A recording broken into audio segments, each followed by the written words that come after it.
The four-star general stood outside my apartment door in full winter sunlight, his white hair glowing like silver fire beneath the brim of his Marine Corps cap. At first I honestly thought he had the wrong address. Men like him didn't show up at places like mine. Not at a tired apartment complex outside Camp Lejeune where the paint peeled off the railings and the elevator smelled like cigarette smoke and bleach. But then he looked directly at me and saluted. Not casually, not politely, formally. The kind of salute Marines remember for the rest of their lives. My neighbors stopped talking. An elderly woman carrying groceries froze halfway to her door. The general lowered his hand slowly and asked in a quiet voice, "Staff Sergeant Claire Bennett?" "Yes, sir." His eyes drifted toward the small wooden box in my hand. "The watch," he said softly. "Have you opened the back yet?" And suddenly, for the first time since my father died, I realized that maybe my grandfather's broken watch wasn't worthless after all. 3 days earlier, I'd stood beside my father's grave under a gray Charleston sky, while cold rain soaked through the shoulders of my dress blues. My brother Daniel never stopped checking his phone during the funeral. My sister Rebecca cried loudly whenever people were watching, then instantly stopped whenever they turned away. I stood quietly between them, listening to the minister talk about legacy and family and honor while mud gathered around our shoes. The funny thing about funerals is how quickly people reveal who they really are once the coffin disappears underground. By the time we arrived at the lawyer's office afterward, Daniel was already asking about paperwork. Rebecca wanted to know whether the company transfer had been finalized. Nobody asked whether I'd eaten. Nobody asked how I was holding up. That part wasn't unusual. I'd been invisible in my family for most of my life. The lawyer's office overlooked the Charleston harbor. Expensive boats drifted across the water while old ceiling fans hummed above us. Mr. Whitmore, my father's attorney, looked exhausted. He was probably in his late 70s, thin as driftwood with tired eyes behind thick glasses. "I'll make this brief," he said carefully. Daniel leaned forward immediately. Rebecca crossed her legs and adjusted her pearl bracelet. And me, I just sat there trying not to think about the last thing my father ever said to me. "Thank you for coming, Claire. Not I love you. Not I'm proud of you. Just thank you for coming." Mr. Whitmore opened the folder. To Daniel Bennett he said, "Your father leaves the Charleston family estate, including all adjoining property." Daniel smiled before the sentence even finished. To Rebecca Bennett Lawson, "Your father leaves controlling operational ownership of Bennett Coastal Logistics." Rebecca let out a shaky breath of relief. Then came me. The lawyer hesitated. Something in his face changed. To Claire Bennett. Daniel smirked already. "Your father requested that you receive this item personally." Mr. Whitmore reached beneath the desk and lifted out a tiny wooden box. I remember blinking, confused. That was it. He handed it to me gently. Inside sat my grandfather Walter Bennett's old military watch. Scratched crystal, cracked leather strap, dead. The thing probably hadn't worked since Ronald Reagan was president. Daniel laughed first. Actually laughed. "You serious?" Rebecca covered her mouth, trying to hide her smile. "Oh my God," she whispered. "Dad really gave her Grandpa's junk drawer watch." Even Mr. Whitmore looked uncomfortable. I stared down at the watch silently while heat crawled up my neck. That watch used to belong to my grandfather during Korea.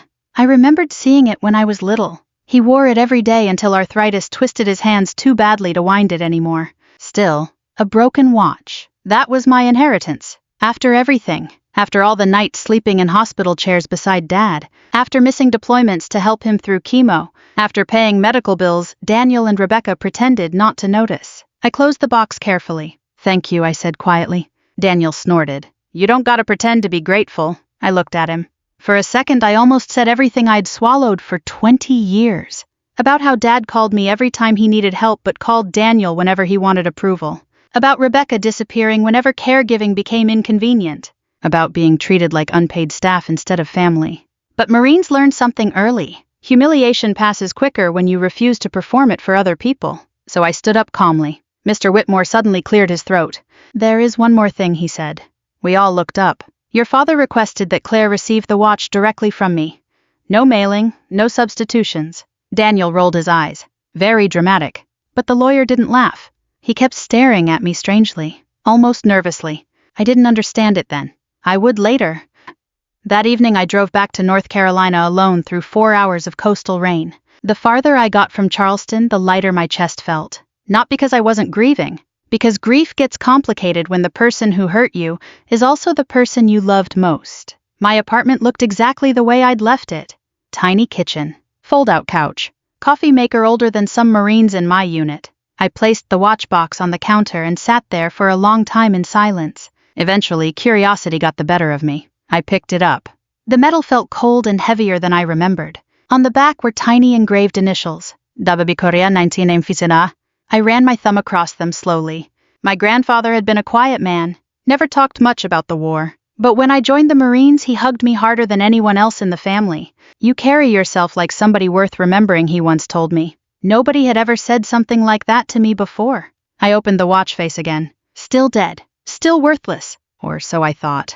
Frustrated, I tossed it into the kitchen drawer beside takeout menus and spare batteries. Then I poured myself a bourbon and tried to forget the entire humiliating day. 3 mornings later, someone knocked on my apartment door at exactly 7:12 a.m. Not pounded, knocked. Precise, controlled. Military. I opened the door expecting maintenance. Instead, a black government SUV sat parked beside the curb, and standing in front of me was an elderly Marine general wearing 4 stars beneath winter sunlight. For a second, I forgot how to breathe. He studied me carefully. Not my apartment, not my clothes, me. Then he saluted. "Staff Sergeant Bennett," he said. "Yes, sir." His eyes softened slightly. "I served with your grandfather." Every sound in the hallway disappeared. "He asked me to find you someday." The general continued quietly. "If the watch ever came back into your hands." My stomach tightened. The old man glanced past me toward the kitchen, toward the drawer. Then he asked the question that changed my life forever. "Have you opened the back of the watch yet?" I remember staring at the general for several seconds before my brain finally caught up with reality.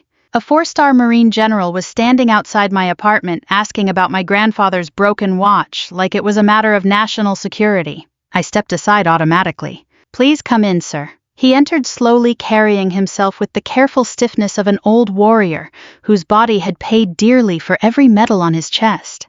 The hallway light caught the silver edges of his service ring. Even retired men like him never really stopped looking military. His eyes swept across my apartment quietly. Not judgmental. Just observant. The coffee mugs in the sink, the stack of VA paperwork on the table, my folded uniforms near the couch. "You live alone?" he asked. "Yes, sir." He nodded once like he already understood more than I'd said. "I'm Raymond Mercer," he told me, "retired commandant." I nearly dropped the coffee mug I was reaching for. Everybody in the Corps knew that name. General Raymond Mercer was practically living history. Korea, Vietnam, decorated twice, the kind of man younger Marines still studied at Quantico. And somehow he had known my grandfather. I opened the kitchen drawer slowly and removed the watch box. General Mercer stared at it with an expression I couldn't quite read. Not nostalgia. Something heavier. Regret, maybe. "You haven't opened the back yet," he said quietly. "No, sir, I didn't know it opened." A faint smile touched his face. Walter always did enjoy secrets. He held out his hand. "May I?" I passed him the watch carefully. His old fingers moved across the metal with surprising precision until he pressed the edge near the winding dial. A soft click echoed through the kitchen. The back panel popped open. I felt my pulse jump. Hidden inside was a tiny folded strip of yellow paper, no thicker than a cigarette. My grandfather had hidden something inside this watch for over 70 years. General Mercer handed it to me. "You should open it." The paper was brittle with age. Inside, written in faded blue ink, were 3 things: a set of coordinates, a safety deposit box number, and a single handwritten sentence. "For the one who understands service." I looked up slowly. "What is this?" The general removed his cap. For the first time, he suddenly looked very old. "Your grandfather saved my life in Korea," he said. Then he sat down at my tiny kitchen table and changed everything I thought I knew about my family.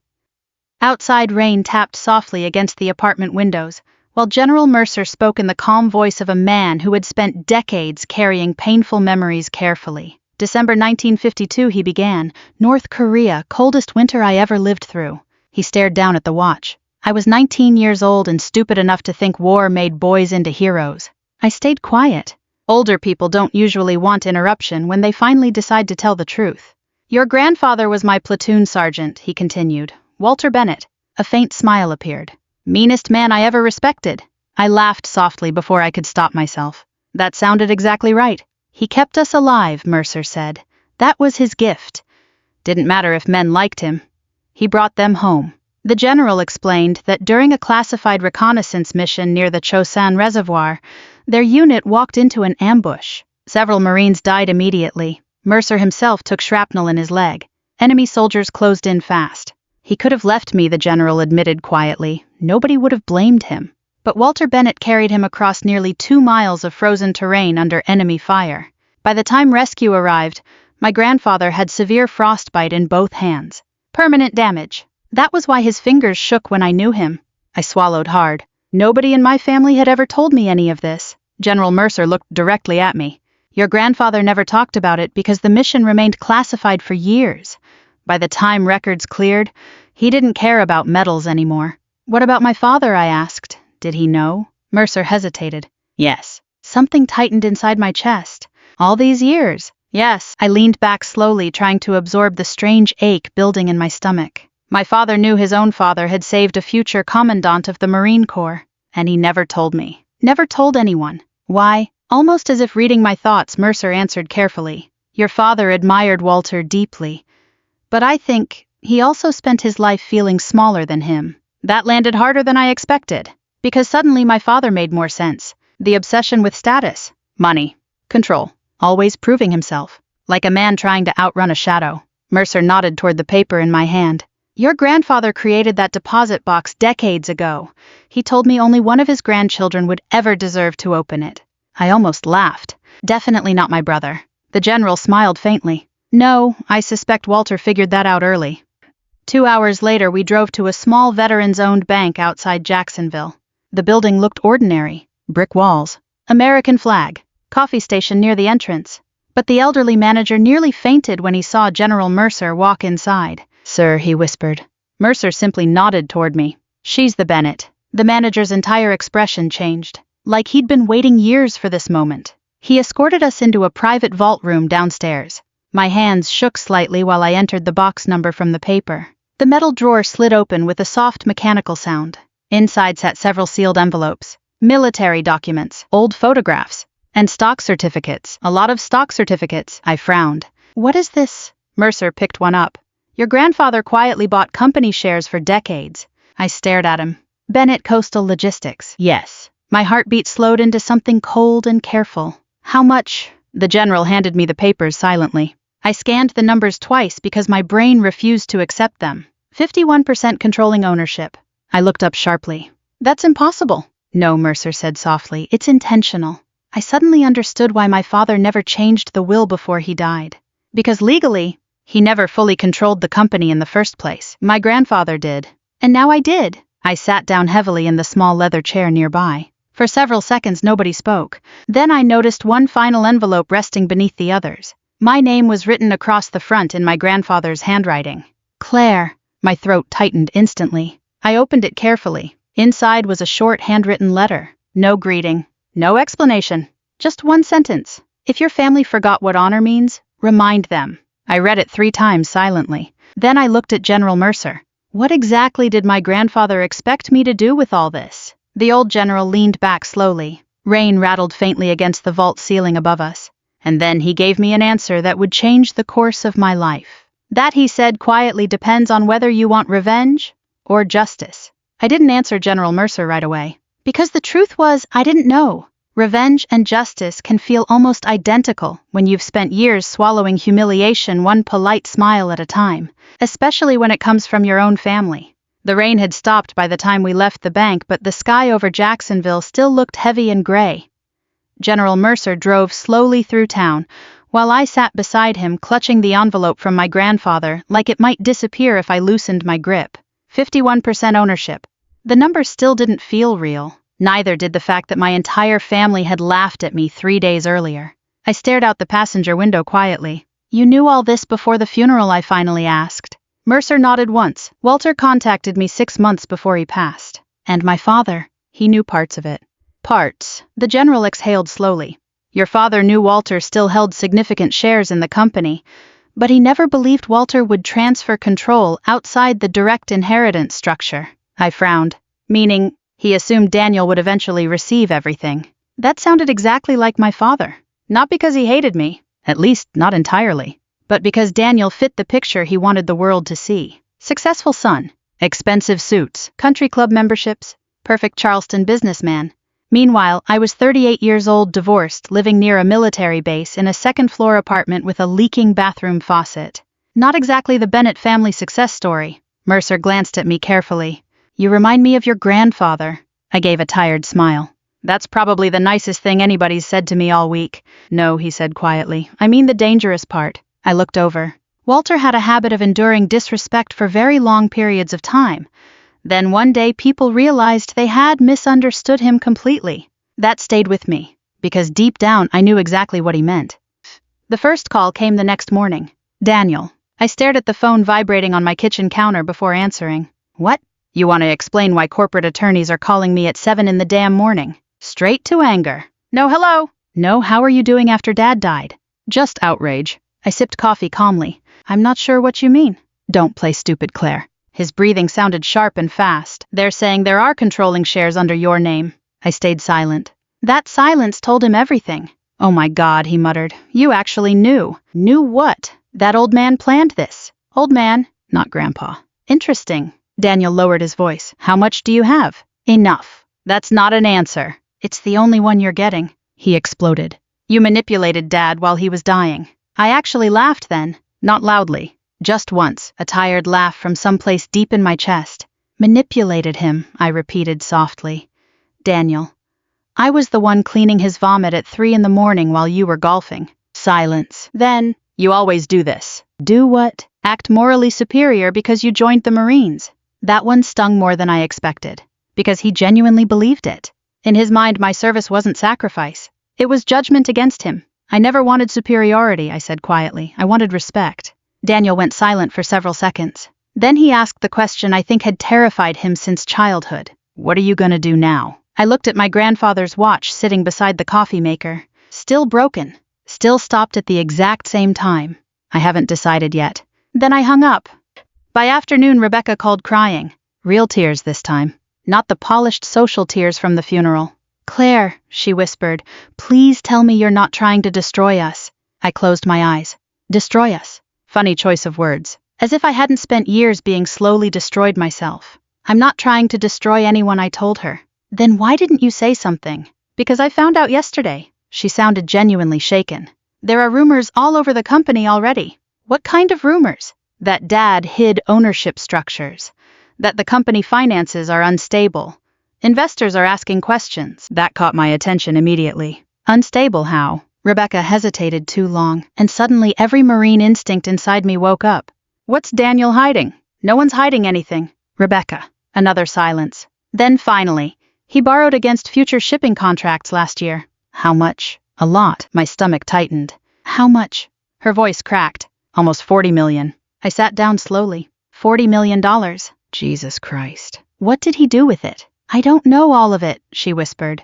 Expansion projects, real estate, debt restructuring. Translation. Daniel gambled with the company like a man trying to impress people richer than himself. And now the company was bleeding. How bad is it? I asked quietly. If creditors panic, we could lose everything. Everything. Not just money. Employees, retirement accounts, families, dock workers, drivers, people who'd spent their lives building that company. I rubbed my forehead slowly. This wasn't revenge anymore. This was responsibility. And somehow that felt heavier. Later that evening, General Mercer invited me to dinner at a quiet seafood place near the water. Mostly older couples filled the restaurant. Veterans, retirees, people speaking softly beneath warm yellow lights. Mercer cut into his trout carefully. You look troubled. Daniel buried the company in debt. The general nodded like he'd expected it. Men who inherit too much often confuse confidence with wisdom. I stared at my untouched food. I wanted to hate them, I admitted quietly. That's understandable. But now innocent people are involved. I nodded slowly. The waitress refilled our tea glasses while silence settled between us. Finally, Mercer leaned back. Claire, do you know why your grandfather chose you? Because I served? No. The answer surprised me. Because you understand duty after the applause disappears. I looked at him carefully. Your brother loves power. Your sister loves comfort. But you... He tapped the table lightly. You stay when things become painful. For some reason that nearly broke me. Because all my life staying had felt like failure. Staying to care for Dad. Staying loyal during my marriage while my husband drifted away. Staying in difficult assignments other Marines avoided. But maybe staying mattered. Maybe somebody had noticed. Mercer reached into his coat pocket and slid a newspaper clipping across the table. I frowned. It was an article draft. Headline: Forgotten Korean War Hero Saved Future Marine Commandant. Below it sat an old photograph of my grandfather beside a much younger Raymond Mercer.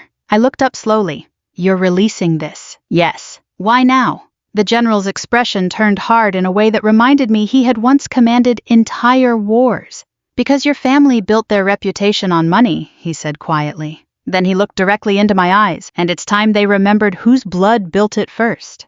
The article hit 3 days later. By breakfast, my grandfather's photograph was everywhere. Local papers, veterans' newsletters, Marine Corps forums online. Even Charleston television stations picked it up. Forgotten Korean War Hero Saved Future Commandant During Classified Mission. I must have read the headline 20 times that morning sitting at my kitchen counter with cold coffee in my hands. There he was. Walter Bennett.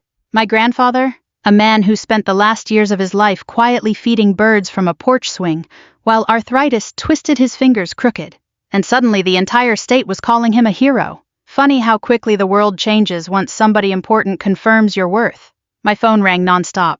Reporters, extended relatives I hadn't heard from in years, old Marines. One retired sergeant from Ohio cried while thanking me for my grandfather's service. Meanwhile, Daniel left me 6 voicemails in under 2 hours. None of them pleasant. The last one was simple. You need to get down here now. The Bennett Coastal Logistics headquarters stood near the Charleston port in a polished glass building my grandfather probably would have hated. Too shiny. Too expensive. Too proud of itself. When I walked into the lobby wearing civilian clothes and carrying Grandpa's watch in my jacket pocket, conversations stopped immediately. People stared. Some recognized me from the article. Others probably recognized the Bennett eyes. The receptionist stood quickly. Ms. Bennett, they're waiting upstairs. No smile. No warmth. Tension hung over the whole building like smoke before a fire. The elevator ride felt longer than it was. When the doors opened on the executive floor, I found Daniel pacing outside the conference room, while Rebecca sat pale and exhausted beside the window. Neither looked happy to see me. Daniel pointed toward the room instantly. You went public. I stayed calm. I didn't leak anything. That general did. He told the truth. Daniel laughed bitterly. Truth? He spread his arms wide. The company's stock dropped 9% this morning because investors think the family's imploding. I stared at him carefully. No, Daniel. Investors think the company's unstable because apparently you borrowed $40 million without telling the board. Rebecca closed her eyes. Daniel froze. And just like that, I knew the number was even worse than she'd admitted. How much, I asked quietly. He looked away. How much? 58? My stomach dropped. $58 million? Sweet God. What the hell were you thinking? I was expanding. You were gambling. His face turned red. You think you understand business because Grandpa handed you some paperwork. No, I said calmly. I understand consequences because I've lived with them my entire adult life. That landed harder than shouting would have. Rebecca stood slowly. Can we please stop doing this in the hallway? Inside the conference room, company attorneys and board members sat around the long polished table looking like people trapped inside a hurricane shelter. Nobody smiled when I entered. One older board member stood awkwardly. Ms. Bennett. Interesting. Not Claire. Not Kiddo. Not Daniel's little sister. Suddenly I was Ms. Bennett. Amazing what majority ownership does to people's manners. The company attorney adjusted his glasses nervously. We've confirmed the transfer documents are legally binding. Daniel slammed both hands on the table. This is insane. No, said another board member quietly. What's insane is discovering half the company debt wasn't disclosed properly. The room turned toward Daniel again. Sweat glistened near his collar now. For the first time since childhood, my older brother looked scared. Not angry. Scared. And honestly, part of me enjoyed it. That's the ugly thing nobody tells you about family betrayal. When justice finally arrives, it rarely feels noble at first. It feels satisfying. The emergency meeting lasted nearly 4 hours. I learned more about the company that afternoon than my father had told me in 38 years. Shipping contracts, port negotiations, insurance exposure, debt structures, and buried beneath all of it, Daniel's desperation. He'd been trying to transform Bennett Coastal Logistics into something bigger and flashier for years. Luxury offices? Aggressive expansions? Risky investments? He wanted the company mentioned alongside billion-dollar corporations. But old family businesses aren't built on ego. They're built on survival. My grandfather understood that. Daniel didn't. At one point, he finally snapped. You always thought you were better than us. The room went silent. I looked at him carefully. When What? When did I act better than you? You walk around like some martyr. I almost answered angrily. Instead, I took a breath. I spent 2 years driving back and forth to Charleston every weekend while Dad was sick. Nobody moved. I cleaned him after accidents. I sat through chemo. I handled his medications because he kept forgetting them. My voice stayed calm somehow. Where were you? Daniel stared at the table. Rebecca wiped tears quietly, and suddenly decades of family pretending cracked open right there in that conference room. My sister whispered first. I couldn't handle seeing him like that. I nodded slowly. At least that was honest. But Daniel just shook his head bitterly. He never needed me the way he needed you. That one surprised me. I looked at him. For a second, he didn't look like a wealthy executive. He looked like an exhausted little boy. You were always his favorite, he muttered. I actually blinked. Favorite. Me? The child he barely praised. The daughter he handed a broken watch. But then I remembered something General Mercer said. Your father spent his life feeling smaller than Walter. Maybe Daniel inherited the same sickness, always competing against ghosts. By evening, the board members stepped outside to consult privately with attorneys. Only the 3 of us remained in the room. The Charleston harbor glowed orange beneath sunset outside the windows. Rebecca spoke softly. What happens now? I looked at both of them carefully. Truthfully, I didn't know. I had enough power now to destroy Daniel publicly. The financial misconduct alone could trigger investigations. Prison, maybe? Humiliation. Ruined reputation. Part of me wanted it. After all the years of disrespect, didn't he deserve it? But then another thought appeared. What about the employees? The dock workers nearing retirement. The office staff with mortgages. Families depending on this company surviving. Revenge spreads damage wider than people expect. I rubbed my forehead slowly. General Mercer's words echoed again. Justice and revenge stop looking different after a while. The conference room door opened. The lead attorney stepped back inside. His expression was careful. The board is requesting immediate leadership restructuring. Daniel stood sharply. You can't remove me. The attorney swallowed. Then he looked directly at me. Actually, Ms. Bennett can. Every eye in the room turned toward me. And in that moment I realized my grandfather hadn't just handed me power. He'd handed me a choice about the kind of person I wanted to become. I didn't remove Daniel that night. Not immediately. Which surprised everybody in the room, including him. The attorneys clearly expected a dramatic public execution. Corporate people enjoy blood almost as much as politicians do. Instead, I asked for 48 hours. Just 2 days. Enough time to review every financial document myself. Enough time to decide whether I was acting out of responsibility or anger. Daniel looked suspicious walking out of the building beside me afterward, like a man waiting for the trap to spring. Charleston air hung thick and warm despite the late hour. Harbor lights shimmered across the water while tourists wandered nearby laughing beneath restaurant patios. Normal life. Funny how ordinary the world stays while families quietly collapse behind closed doors. Rebecca hugged herself beside the curb. I don't recognize us anymore, she whispered. I looked at her tired face carefully. The expensive makeup, the strained eyes, the fear underneath all of it. Truthfully, none of us looked like ourselves anymore. Maybe grief had finally stripped away the performance, or maybe we'd been pretending our entire lives. Back at my hotel that night, I couldn't sleep. I spread company records across the bed while old air conditioning rattled against the window. Numbers, debt schedules, port agreements, employee pension obligations. The deeper I dug, the more complicated Daniel's mess became. But something else slowly emerged too. He hadn't stolen money, hadn't hidden offshore accounts, hadn't secretly bought yachts or mansions. Most of the debt came from desperate attempts to keep the company competitive against giant national shipping corporations, swallowing smaller family businesses every year. Bad decisions. Absolutely. Criminal greed. Not exactly. That mattered to me. At around midnight, somebody knocked softly at my hotel door. Rebecca. She held 2 coffees and looked exhausted. Couldn't sleep either, I asked. She gave a weak smile. You remember when Dad used to bring us here for shrimp festivals? I did. Back before money poisoned everything. Before success became the only language our family spoke. She sat carefully near the foot of the bed while I continued reviewing paperwork. Finally, she asked the question quietly. Are you going to ruin him? Straight to it. No pretending. I leaned back slowly. I don't know. Rebecca stared down into her coffee. You know what the worst part is? What? I think Daniel honestly believed he was saving the company. That hit harder than I expected, because I knew she was probably right.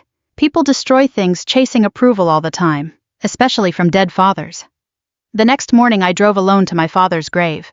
Fresh flowers rested near the headstone from someone else's visit. Probably Rebecca. The cemetery sat quiet beneath giant oak trees dripping Spanish moss. I stood there for a long time without speaking. Eventually I crouched and brushed dirt from the base of the stone. Thomas Bennett, beloved father. Strange how gravestones simplify people. They never mention mistakes or silence or emotional wounds passed down across generations. I pulled my grandfather's watch from my pocket. Still frozen. Still stopped. Why me? I asked aloud. Not to Dad. To Grandpa. Because somewhere beneath all this, I still couldn't understand why he trusted me with something this heavy. The wind shifted softly through the trees, and for the first time in years I allowed myself to admit something painful. I hadn't wanted my father's money. Not really. I wanted what every child wants. To feel chosen. Important. Loved openly.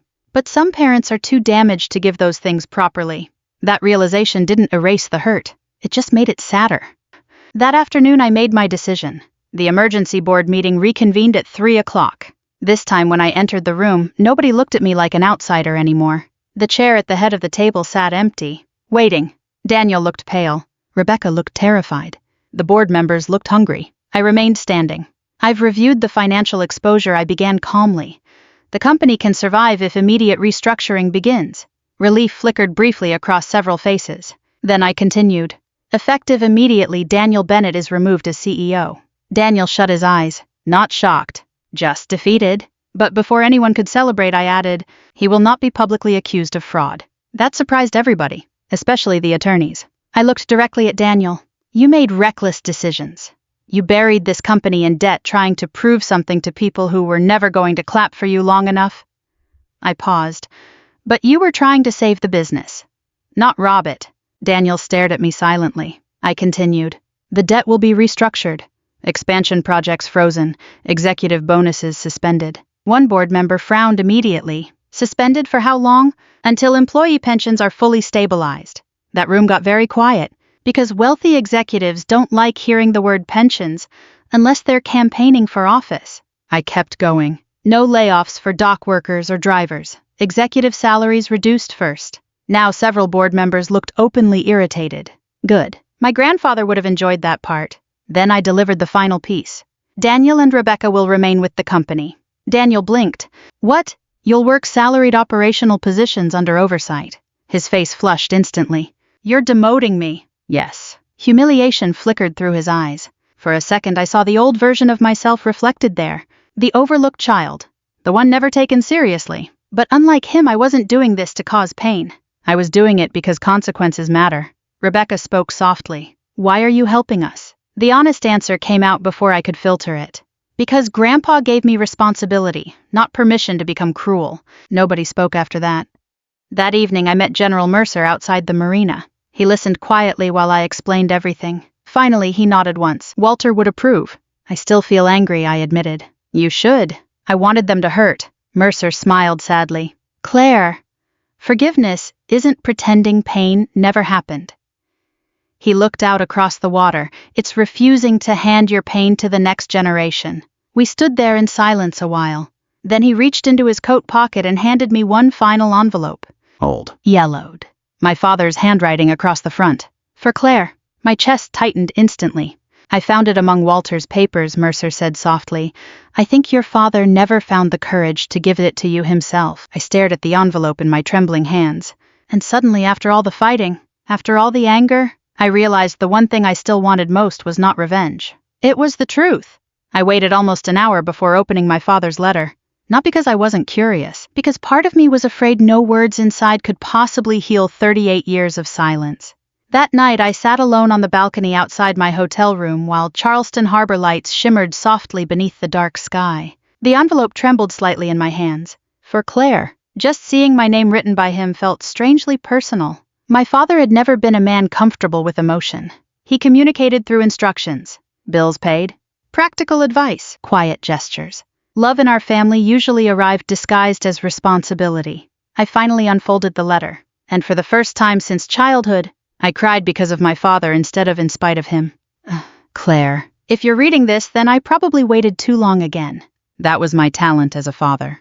Waiting too long. There are things I should have said years ago. The first is that I know I hurt you. More than once. More than I admitted. When you were young, I thought strength came from preparing children for disappointment. My own father raised me that way after Korea. I mistook emotional distance for discipline. But you were different from me. Different from all of us. You stayed when things became difficult. I saw it every time you drove back from North Carolina to help me after chemo treatments. I saw it when you slept in hospital chairs. I saw it when you thought nobody noticed. The truth is, I depended on you because you were the only one I trusted not to leave. That wasn't fair to you, and I think somewhere along the way I punished you for being the strongest person in the family. My vision blurred reading that line. I stopped for a moment, wiping my eyes carefully, then continued. Daniel always needed approval. Rebecca always needed protection. But you only needed honesty. And unfortunately, honesty was the one thing I struggled to give. Your grandfather understood something I didn't until too late. Character matters more than image. I spent my life protecting the appearance of success while quietly leaning on the child I praised the least. For that, I am sorry. More than you know, there was more, much more. Stories about my grandfather, about the company's early years, about how terrified my father had been of losing everything his own father built after the war. Suddenly, the Bennett family finally made sense to me. Fear. Everything came back to fear. Fear of failure. Fear of appearing weak. Fear of not measuring up to Walter Bennett. Even love in our family had become tangled in performance. Near the end of the letter, my father wrote something that nearly broke me completely. You became the best of all of us, Claire. And I think part of me resented you for it. Not because you made me feel small. Because you reminded me of the man I wished I'd been. I lowered the paper slowly and cried harder than I had at his funeral. Not dramatic sobbing, just quiet grief. The kind older people understand. The kind that comes when anger finally runs out and only sadness remains. A year later, Bennett Coastal Logistics barely resembled the company my father left behind. We survived. That still amazes me sometimes. The first 6 months were brutal. Debt restructuring, contract renegotiations, selling unnecessary corporate properties, executive pay cuts. A few board members resigned after discovering I cared more about pensions than private dining rooms. Good riddance. The strange part, employees started trusting leadership again. Dock workers who hadn't smiled in years suddenly stopped me in hallways to talk. Drivers sent handwritten thank you cards after we restored retirement protections. One older mechanic shook my hand so hard I thought he might break it. Your granddaddy would be proud, he told me. That mattered more than any corporate award ever could. Daniel changed too, slowly, painfully, but genuinely. Losing the CEO title shattered something inside him at first. For months he barely spoke during meetings. Then one afternoon I walked past the loading docks and saw him helping workers unload supplies in 100-degree heat without cameras nearby. No performance, no audience, just work. When he noticed me watching, he looked embarrassed. I forgot what this company actually does, he admitted quietly. That may have been the most honest sentence my brother ever spoke. Rebecca transformed in different ways. She started volunteering with military widow support programs through one of our new company charities. Not for publicity. Most people never even knew. One evening she confessed something while we ate dinner together. I used to think kindness was something weak people leaned on, she said softly. And now, she smiled sadly, now I think it's probably the hardest thing anybody can do. General Mercer passed away 11 months after my father. Peacefully, in his sleep. 93 years old. I attended the funeral in dress blues beside rows of aging Marines standing painfully straight, despite canes and artificial knees. Before taps played, an officer handed me a small package Mercer requested I receive after his death. Inside sat my grandfather's repaired watch, fully restored, ticking softly. Alongside it was a note in Mercer's careful handwriting. Some things only work again after time and pressure. I wear that watch every day now, not because it's valuable, because it reminds me what inheritance really means. Not money, not property, not power. Responsibility, grace, truth. Last month our family gathered for dinner at Rebecca's house. Nothing fancy. Pot roast, cornbread, sweet tea. Daniel complained about his back hurting after warehouse inspections. Rebecca laughed too loudly at one of my terrible Marine jokes. And for the first time in decades, nobody was pretending to be more important than they were. Halfway through dessert, Daniel looked at me quietly. You know, he said, I used to think Grandpa gave you that watch because he loved you more. I smiled faintly. What do you think now? He looked down at his plate for a moment. I think he gave it to you because he trusted you more. That difference meant everything.